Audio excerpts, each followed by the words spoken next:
Hey everyone, this is Clark with NYC Pigeon Air Conditioner. The subject of today's video or podcast is BTU size, window air conditioner and BTU size. So basically this is helping people understand, how to choose the correct size window air conditioner. And you're like, what the hell is a BTU? Alright, so many people don't know what a BTU is, and it's what the acronym means. It's British Thermal Unit, but what the hell does that mean to you, right? So basically just think about it as wattage. Like you have a light bulb, and if you have a 60 watt light bulb is relatively dim versus having a 100-watt light bulb that is relatively large and more output, right? Just think about it as power, and basically the amount of output. I don't know if that's a good comparison or not, but hopefully it helps. But general common sense, since I've been doing this work in New York City, for most bedrooms in New York City, you are good with a 5,000 or 6,000 BTU unit. Now, how do you know if you have an air conditioner what size it is? If you look on the right hand side of the air conditioner, if the air conditioner is facing you, there should be a sticker, and somewhere on that right hand side, on the sticker, the factory sticker, there should be like a serial number, and also there should be some indication of the BTU. Maybe somebody gave you an AC, maybe you found one and you moved into an apartment. So basically anything under 5,000 or 6,000 will cool most bedrooms in New York City. If you want to be excessively cool, you can go with an 8,000. Now so let me break down just based on BTU calculator, based on square feet and so forth. Ostensibly anything under 300 feet and square feet and under should be 8,000 BTUs, right? Anything that size and under 8,000 BTUs.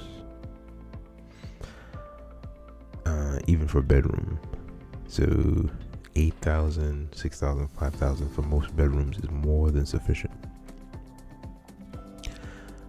However, if you there are certain instances where you may want to add an additional 2,000 BTUs, and I'll explain.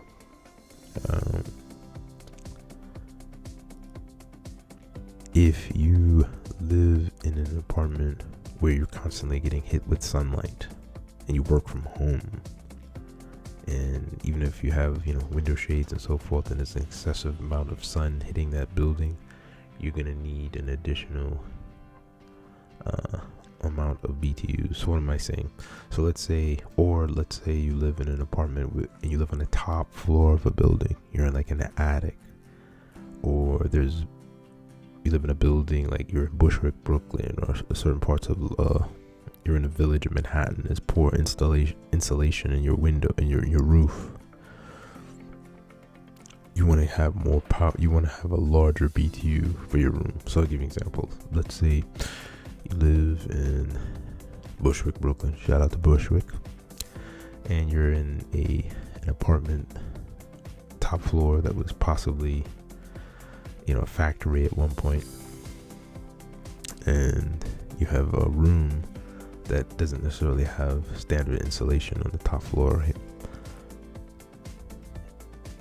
You may have a large room, large ceilings. Instead of getting that 8,000 BTU, you may want to get a 10,000 BTU unit. If you live on Upper West Side and you work from home and you have a relatively medium-sized room, but you moved in and you are constantly getting hit with sunlight, there's an excessive amount of sunlight, instead of getting that 6,000, perhaps you invest in an 8,000. Or or if last summer you had an 8,000 BTU and you weren't really feeling cool, then maybe it's time to, and you're thinking about getting a new AC, invest in a 10,000 this year. So, basically, and for most living rooms in New York City, most living rooms, you're going to be looking at anywhere from 10 to 14,000 BTUs. 10,000 isn't really, in most instances, a 10,000 isn't really a bedroom unit. And just based on my experience across the city, based on all the apartments I've worked in ever, once you start getting into 10,000 BTUs, that's more for a living room type of situation. Now, when you start getting into 18,000 BTUs, this is for 500 to 600 square feet. The issue is that quite often these units have different power capacity, and they may require a 220 volt, and not everybody has a 220 volt outlet in their apartment, so you need to check that. So basically anything like 10 to 15,000 is going to go into most living rooms, and you're going to be safe with that. 10 to 15,000 BTUs. 20,000 is definitely going to require 220 volt. All right. But again, for most bedrooms, in most bedrooms, even if you're getting a lot of sunlight, you shouldn't need anything more than 8,000 BTUs. You really should not. If you have a really teeny tiny bedroom, 6,000 is more than enough for you. If you have a teeny tiny bedroom and you still want to get something a little more powerful, then you can get an 8,000. All right. So again, BTU calculator are pretty efficient. 300 square feet and below, 8,000 BTUs. 300 to 350 square feet, 10,000 BTUs. All right. Most living rooms again, 10 to about 14,000 BTUs, and you're good to go. Larger than that, 18 or 20, or if you have to get a 22,000, great, but just make sure you have the correct power, all right, when considering BTUs. And the BTU chart that we have is available.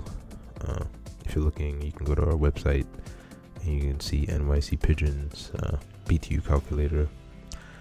And if you have any questions about this, you can call us as well. All right. Thank you again.